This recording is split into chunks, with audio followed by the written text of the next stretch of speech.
Meet, collaborate, and engage with the technology leaders driving transformational growth in our industry at ICSC Plus PropTech. This groundbreaking new event takes place during ICSC Las Vegas 2026, now Monday to Wednesday, May 18th to the 20th. Details at icsc.com. Welcome to From Where I Sit, the podcast where we explore the forces shaping America's built economy.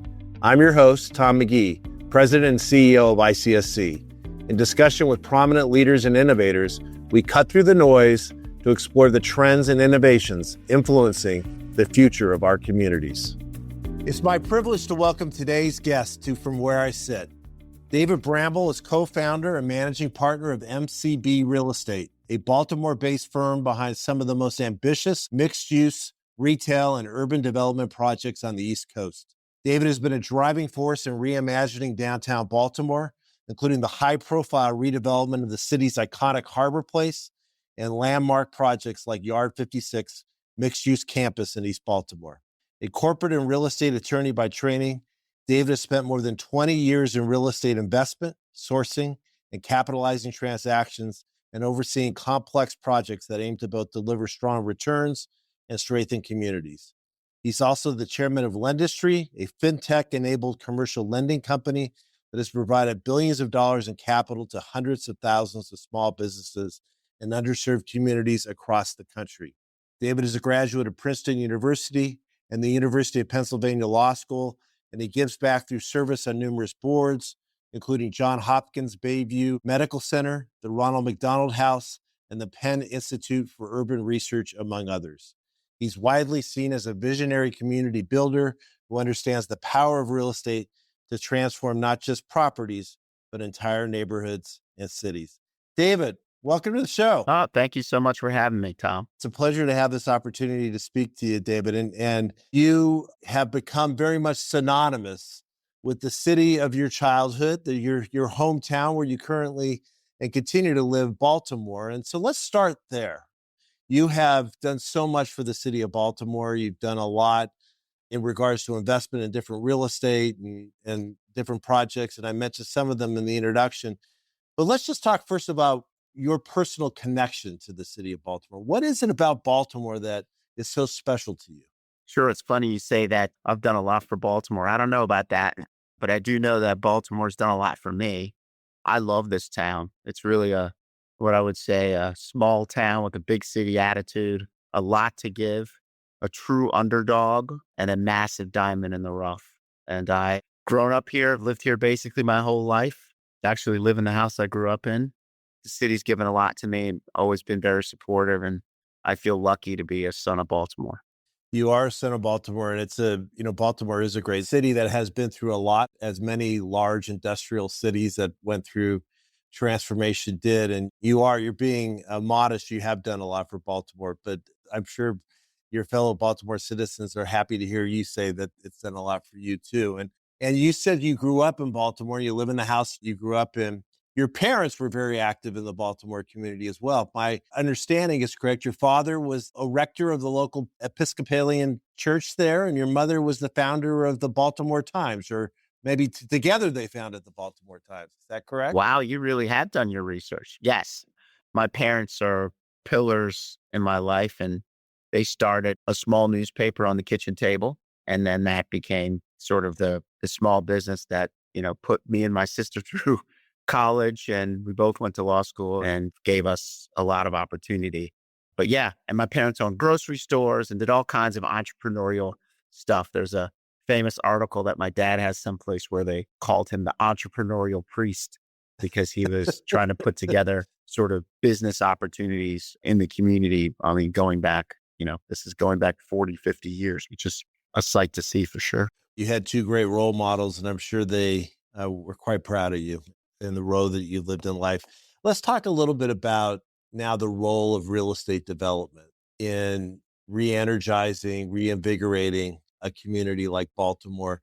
And I know I read a quote at one point, and we're not going to do the quote justice, but there was a point where you weren't so sure about real estate developers earlier in your life, and then you ended up becoming a real estate developer. So you've had this transformation as it relates to your view of what you ended up doing in life. But let's talk about the fundamental of the role real estate development can have in kind of re-energizing a great city like Baltimore. Well, it's so funny. You're right. When I was a kid in the 80s, 90s, all the movies that involved real estate were always some guy trying to throw old people out to build condos. And, you just had real estate had this sort of seediness to it that you just didn't know what's really going on there. And the funny thing is we all interact with real estate all the time, but you don't understand. The average person, I would say, has no understanding of how it actually works other than their relationship to it as a tenant or as an homeowner or whatever. So it's kind of interesting. So I always had a sort of negative view of it. My parents had done real estate deals, owned rental properties, and they owned a business where they were the owner occupied real estate. But to me, there was, sort of always this sheen on it of something, you know, is there something inappropriate going on? And that's something we face today as developers. Whenever we're approaching people, there's this whole greedy developer sort of backdrop to every conversation that you have, which is so unfortunate because real estate development is really, really important to community revitalization because the built environment is how we all interact. It's all part of how we interact with the world. And you need places to live. You need places to shop. You need places to eat. You need places to do all the things that we do. And those things don't happen without real estate investment and real estate development. And so one of my closest friends in the world convinced me that we should look at doing real estate deals. This is back when I was in law school. And he'd learned about it through watching those, late night infomercials. There was no about, hey, you could do real estate with no money down. I'm sure you remember those days it's almost 25 years ago. And sure. He got into it and then he showed me, hey, you could do this stuff and walked us through it. And we said, wow, this is really interesting. And we tried it and come a long way since then, but definitely started out with a negative view on real estate. And I think that is true for many, many Americans who don't really understand the important role of real estate. It brings life to a community. I mean, to your point, it is where people gather and come together. And in the world today, for lots of reasons, that's never been more important, but particularly in the digital world, right? I mean, we thirst for that personal interaction that only the built environment can give to us. Now, you mentioned a friend or a close friend of yours. Is that who you're in business with today? Is that Peter or is that with? No. Well, Peter, yes, is also a very close friend of mine. But this is pre-MCB. These are guys, my fraternity brothers from back when I was an undergraduate and then in law school. One of whom is still my partner in the lending business, Lendistry that you mentioned in the introduction, and still a partner at MCB, just not active in the day-to-day business. So yeah, we've been together a long time doing deals together. But Peter, my co-founder, the guy co-founded MCB with, he's like my brother from another mother. So we've been friends and partners in many, many, many years. And I credit him with teaching me the retail side of the business, which I really didn't understand at all when we started doing deals together. I remember once asking him, so you go to one of these shopping centers, how do you know what tenants belong here? And he said, you ask shoppers and you figure out. People know what to expect when they go to a certain shopping center, what goes with the grocery store, the daily use needs, and how to think about merchandising. That's all stuff I learned from Peter. Now, you are in the midst of a major project, Harborplace. For folks that aren't familiar with Baltimore, let's first start out with kind of the Inner Harbor and lay kind of the scene out of the role the Inner Harbor plays in kind of the Baltimore landscape. And then let's talk about Harborplace itself. Sure. So Baltimore, obviously town on the East Coast, sort of nestled, I would say, comfortably between New York, Philadelphia to the north and DC to the south. And right in the heart of Baltimore, Baltimore is one of the few places that's blessed with a beautiful waterfront right in its central business district, known as the Inner Harbor. So back in the 70s, a mayor of Baltimore, eventually became the governor, had an idea that we should redevelop that downtown waterfront and turn it from sort of a working waterfront into something that could be recreational and help revitalize the central business district. And it took another couple of mayors later for it to actually happen. and one of the most visionary developers this country has ever seen, a guy named James Rouse, founder of the Rouse Company, which eventually became part of Gerald Grove, to come up with this plan for what were called festival marketplaces. So what they essentially were was 2-level retail centers built directly on the water with lots of open places for activation that became the hub in the center of downtown Baltimore. What's so interesting about Harborplace when it first opened, it was so visionary. It really was the first time someone had taken a waterfront like this and done something like this. And back in the late 80s and early 90s, Harborplace used to have more visitors than Disney World. It was a true destination, both for the city and the region, and was a major success and was repeated all over the place in multiple locations in Florida and Virginia. I mean, it was all sort of modeled after this festival marketplace concept that if you're familiar with Faneuil Hall, that sort of concept. Unfortunately, over time, the project changed hands, the world changed, and the thing fell into disrepair and eventually went down, just became a disaster. COVID really was the last straw. Went into receivership and we acquired control of it a few years ago. And we've been going through a massive planning process to get it redeveloped. So very excited about it. MCB does business across the United States. We've done deals in 40 states. We develop a lot of stuff every year. But for me and Peter, given how important this project is to Baltimore, and Peter and I both being from Baltimore, it's really a huge deal and a big burden and an honor to sort of been, to be tapped to have to lead this redevelopment. For those folks that are from the East Coast, as I am, the Inner Harbor, Baltimore Inner Harbor is well known as a place that you go and you would do the things that you talked about, but there has been some recent challenges. And so let's talk about Harborplace and kind of your vision for it.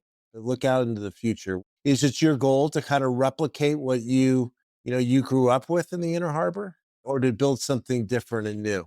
It's completely new and different. So what we did, because it's such an iconic piece of dirt, it required a lot of community and public input. So we basically spent almost a year gathering all these concepts and ideas from people and really understanding what needed to be done to come up with the right development scheme.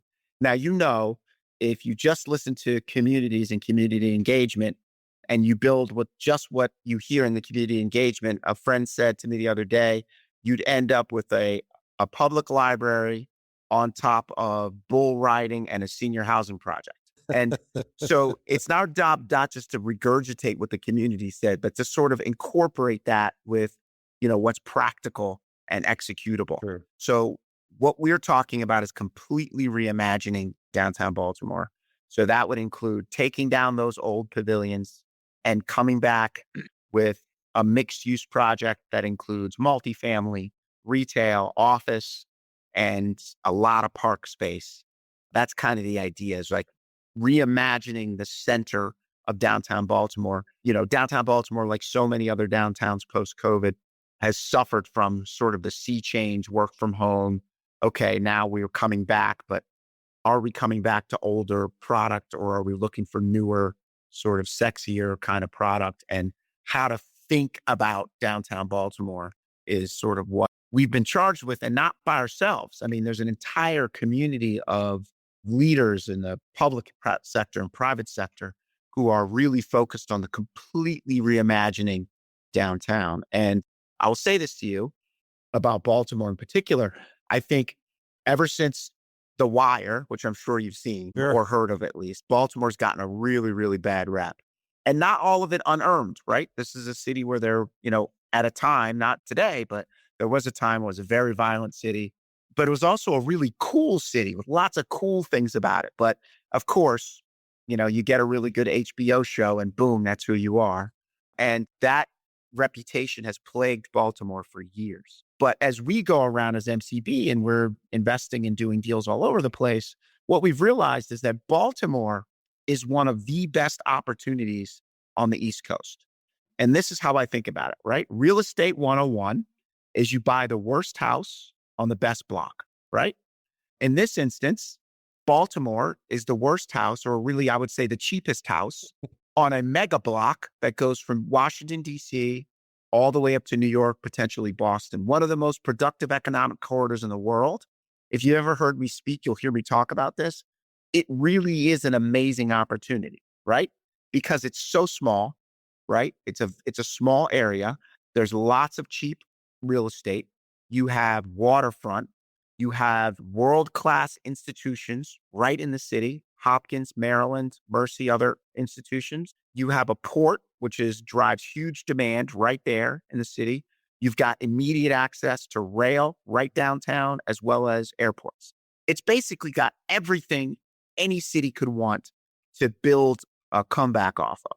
What we needed to do is get the violence down, and we literally have seen violent crime fall 30%, over 30% for the last couple of years.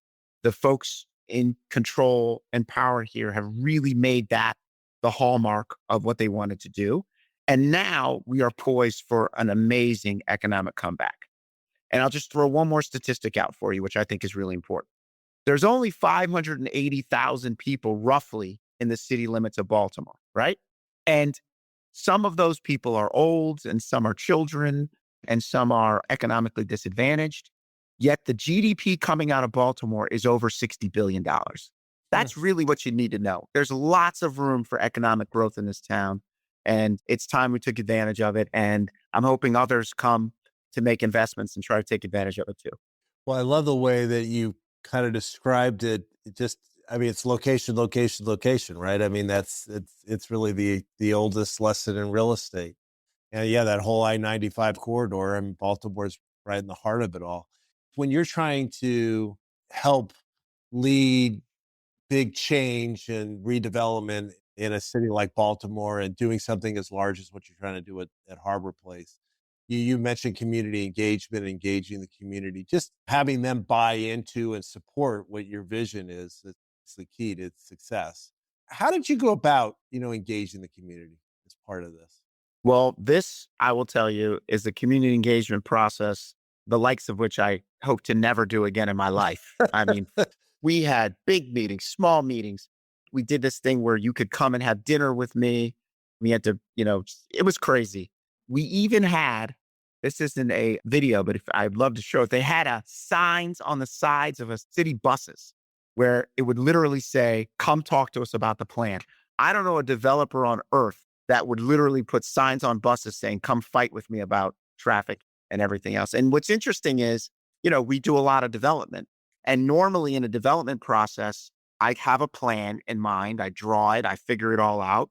And then I introduce it to the community. Then we start fighting about everything that, people fight about before they realize it's going to be a big project, traffic and schools and, pollution and all the things that people fight about before they end up loving what you build. But this time we didn't do that. We did it backwards. We actually, which is kind of crazy, we actually bought the property.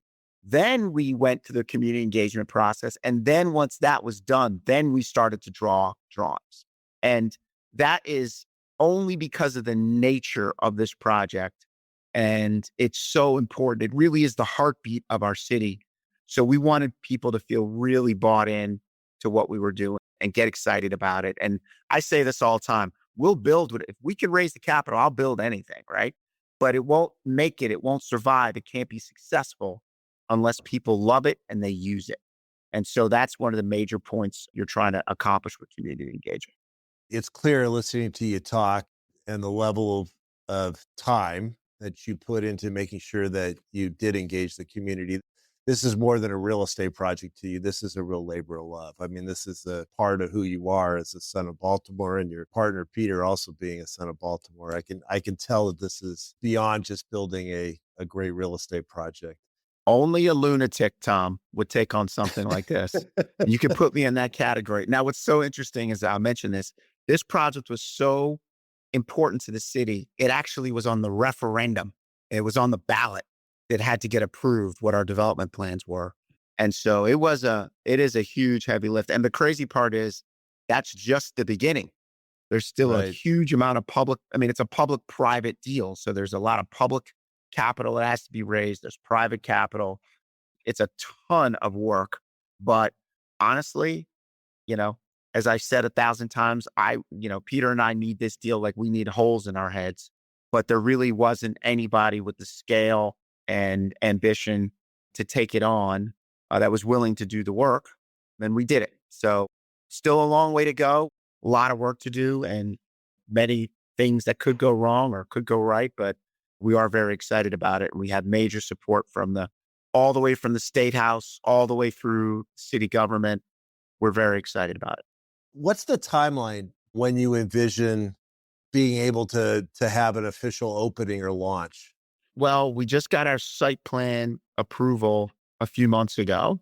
And if things go right, we're hoping to be able to start construction at the end of this year. Funnily enough, though, this isn't even our biggest project in Maryland. Our largest project in Maryland is in Montgomery County, where we're undertaking a massive 280-acre redevelopment supported by Montgomery County's first first ever tax increment financing package. So we're very excited about that too. And what's that project called, David? That project is called Viva White Oak. Viva White Oak. Okay. It's a big mixed use project. Will include retail, multifamily, ultimately potentially some life sciences as that market returns, and a lot of housing. You mentioned a couple things just in both talking about Harborplace and then talking about this new project. And one, State House, City Hall, TIFs. Talk about the importance of, well, on multiple levels. I've heard you speak about this topic before. Some of the impediments to doing development and redevelopment is regulation, red tape. And it strikes me in a city like Baltimore, but in other large cities across the United States that are in need of reinvestment and redevelopment, that sometimes the best intentions, but perhaps they've put up some roadblocks that aren't as helpful to the speed of redevelopment that would be warranted. I think that's so important. And it falls into two categories. Sometimes they literally don't want to help. And that is super frustrating because you're saying, wait a minute, I'm here to invest this capital, to make this investment. Why don't you want to help me? That's one instance of it. And then the second instance, which is actually more sad, is they want to help, but they can't get out of their own way. And what we've done over time in this country, and there's so many reasons and layers to it, is we become a force for saying no and creating regulatory barriers and adding rules on top of rules on top of rules. And it's to the point where it's form over substance. There's all these rules, all these boxes to check. And the question is, do you want to get the project done? How important is the project? And what we have to figure out how to balance over time is, how do we create a set of rules that protects communities, protects the people who are going to use these things, protects the cities and the states and our government, but doesn't then ultimately keep us from growing. I mean, there are, I was talking to a group the other day on a project they're working out west. I won't throw them under the bus, but, hundreds and hundreds and hundreds of inspections just to build some townhomes. And what we have to ask ourselves as a country, if we want to grow, if we want more stuff, we want affordable housing, we want more housing, all types, not just affordable. How do we do it? We have to get out of our own way. And the only way that's going to happen is with leadership, political leadership. You need political leaders who are going to say, I know there's a bunch of red tape and I don't want to cut any corners, but what we're going to do is sit with this developer, this investor, and figure out how to get the deal done within the rules. Like, how do we do it? And then the next question is then what rules ultimately, this is the sort of longer term view, do we need to change to make things happen faster? I spent a lot of time talking about NIMBYism in particular. It is one of the worst things that we have in America because it does everything it can to stop people from changing whatever it is. And I give the example of myself, right? So I live in a rough part of town in Baltimore with a lot of beautiful houses, but they're old and, the area is pretty economically disadvantaged. So some of the houses are vacant and someone wanted to buy a house and convert a portion of the house to an apartment and then, to live in and then rent out 2 other units to make it economical. And when I saw the zoning posting, I got angry. And I picked up the phone and I called my city councilman and I'm like, what are they doing? And then midway in the call, I said, wait, what am I doing? This makes all the sense in the world. Of course, this person should be able to do this. And then I realized so much of what we're dealing with is emotional. People Yeah. are emotional about changes that you want to make to some place that they live, that they perceive they own, which they do. And so they fight you. And it slows everything down because the politicians, if they're not brave enough, this needs to happen. And oftentimes, in this, you get the talking to the community. My next question is, who's the community? If I go out and talk to 10 people, they'll have 10 different things that they want. But the Right. community tends to be the person who's the loudest and who's going to call the city council person the most times to try to get them to stop whatever it is that you're doing. And until we get over that in America, it's going to be difficult for us to fix our housing crisis, to add more commercial where there should be commercial, and to do all the things that we want to do, particularly in these older mid-Atlantic and northeastern states. Yeah, change is hard and it is scary for folks, and that's where leadership has to come into play. You mentioned kind of these older cities, mid-Atlantic, and a lot of older cities up the East Coast, but also in the Midwest too. There's a number of those types of cities as well. That Baltimore's high population is probably 1 million people, somewhere in that area, Million and too, yep. 1,200,000, and it had regulations associated with the city of 1,200,000, and now its population has shrunk and probably added more regulations since then, as opposed to reducing the regulations to, to stimulate more, population growth. So to your point, I think it's not just about adding new laws; it's also about taking things off the books that It's adding don't new matter laws, anymore. it's taking things off. And the other part to it is, okay, if you're going to add a new law, fine. But then you need to add the resources to effectuate the law efficiently. So there's nothing worse than when a politician gets a great idea about, okay, no more building in case there's a spotted owl. But did anybody ask, do we even have spotted owls in this area? Or how do you find out? Or how do you move the project along? And I think that we need to have the mindset of yes. How do I get to yes? Not how do I stop you? Which is where I think in a lot of these older cities, the mindset is, how do I prevent you from doing this? And then the other concept that's so problematic is this whole push for, what I call is these people who conflate development and growth with gentrification/displacement.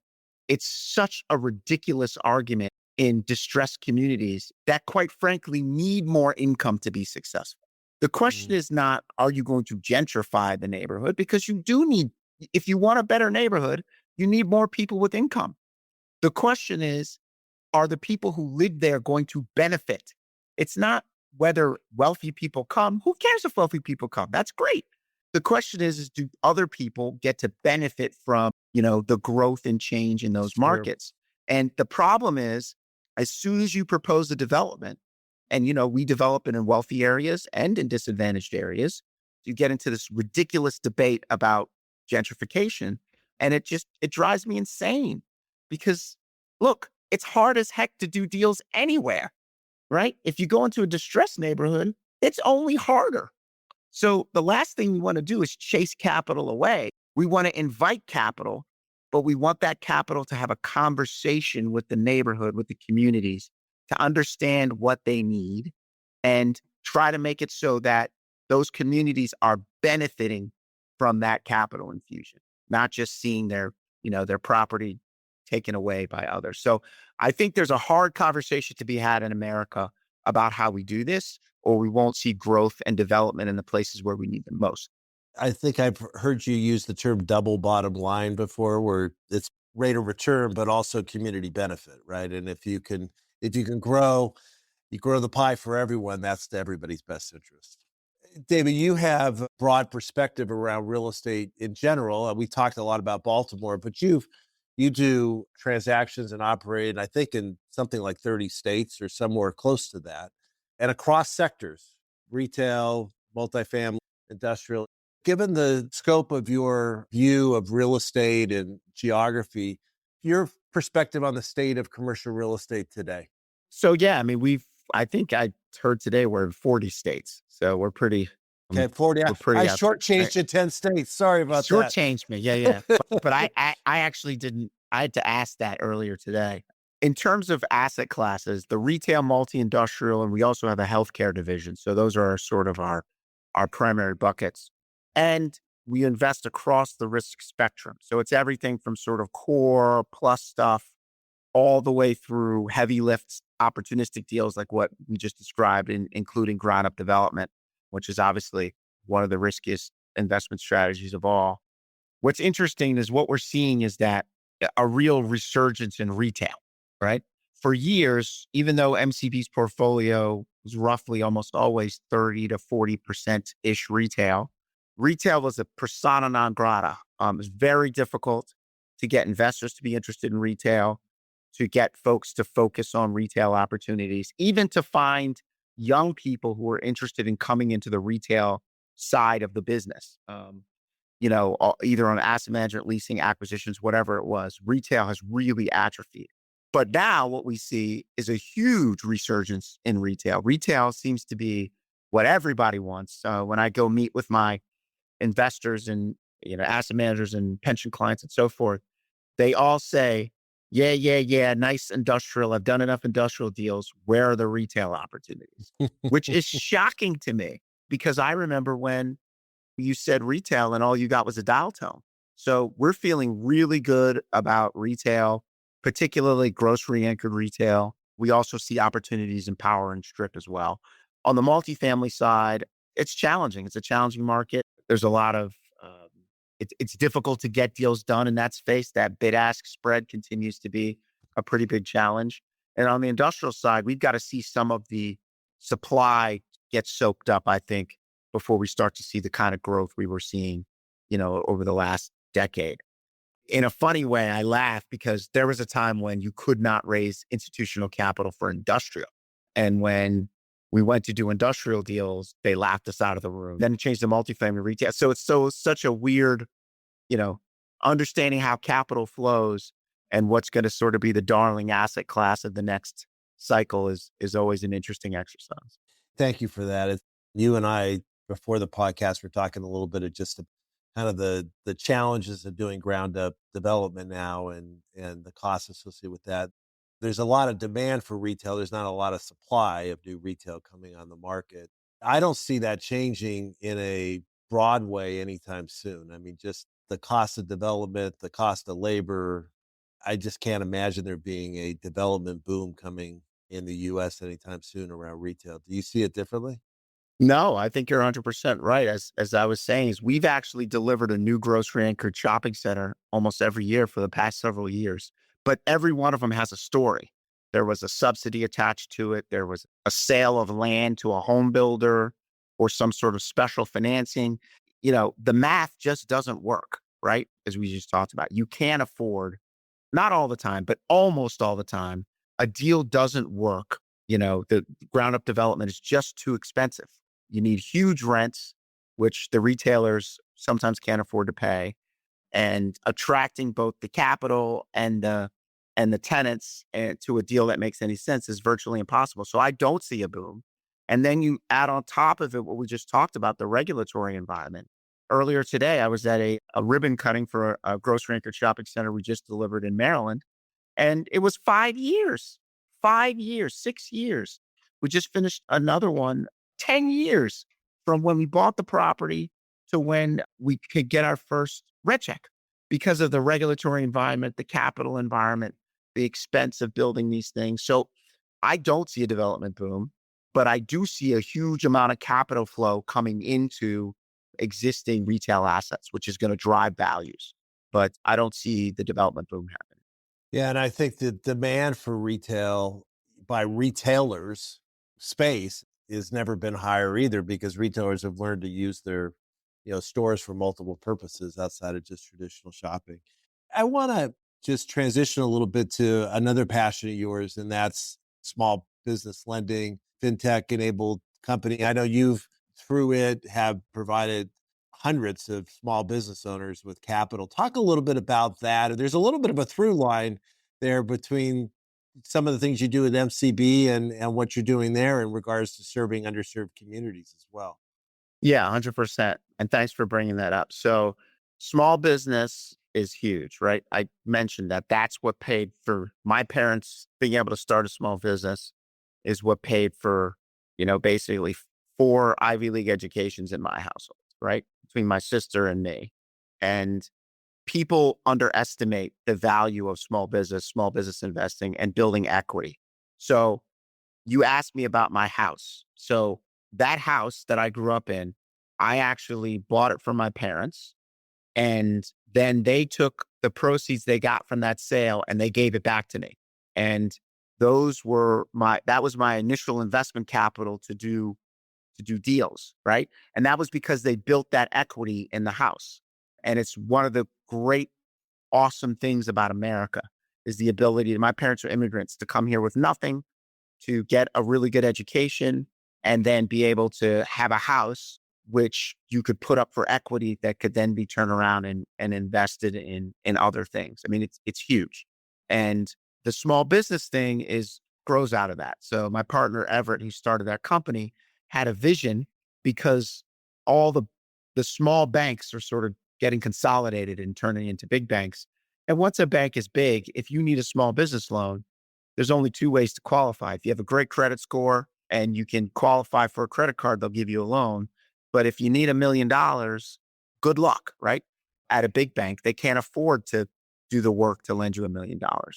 So what Everett wanted to do was use technology to figure out a way he could process small loans and provide small business loans very quickly.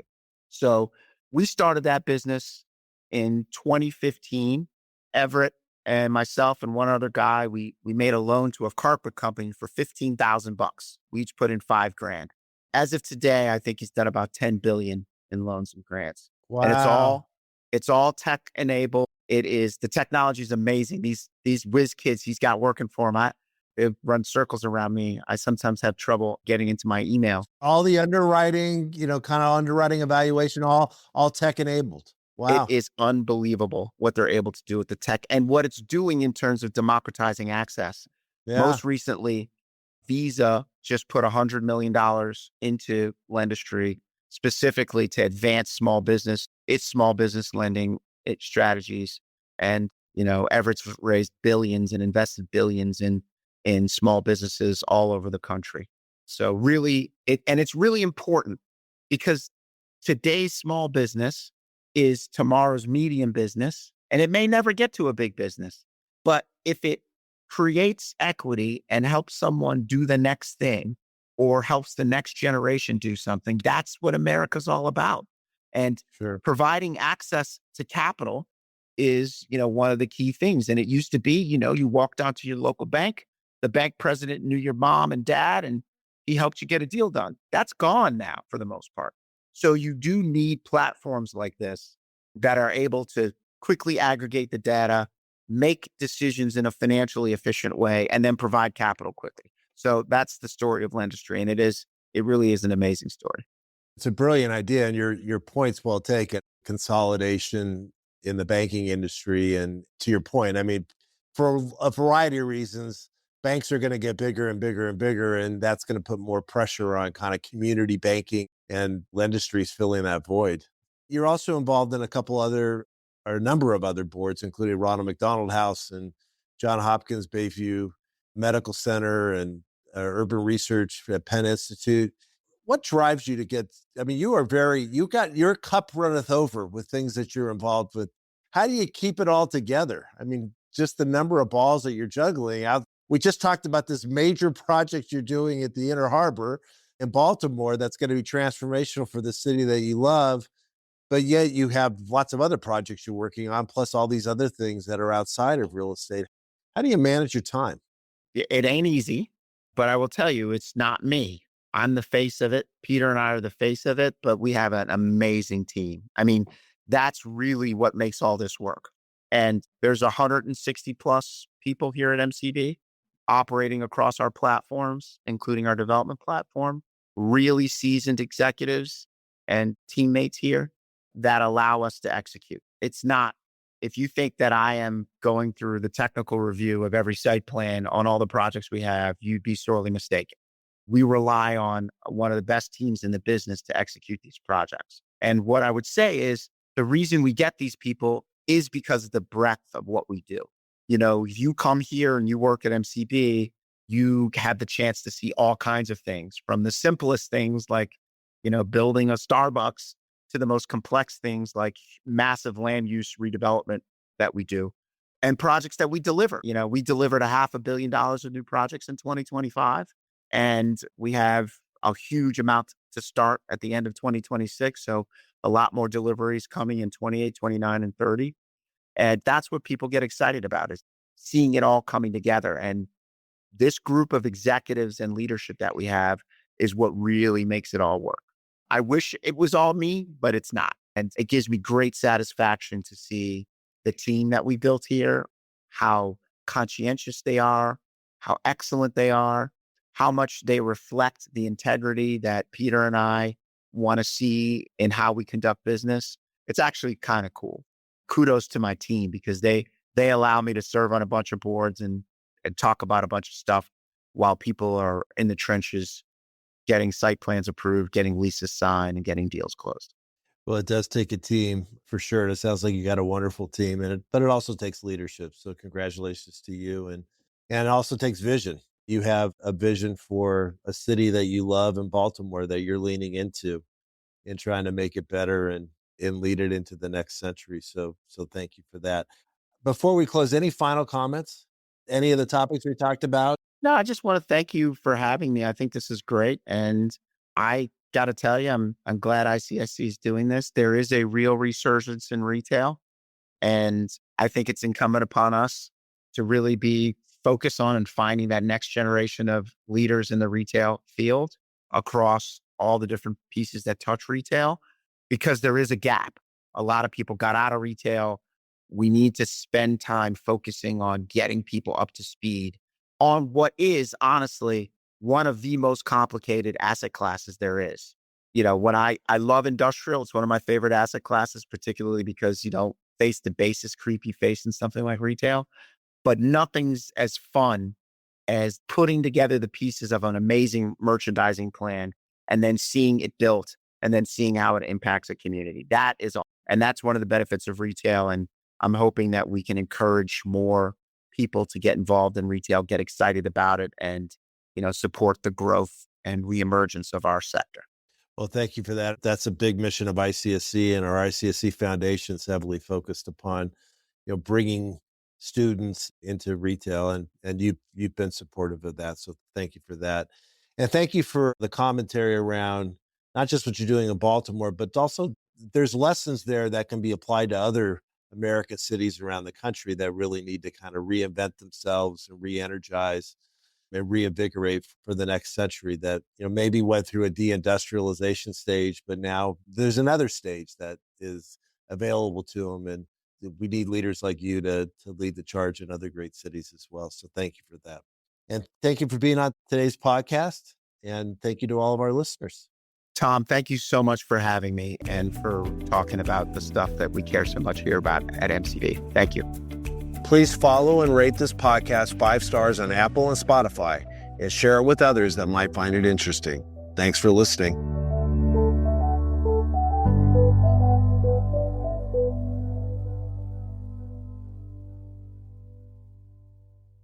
Help us reach more listeners by rating us 5 stars on your favorite podcast platform.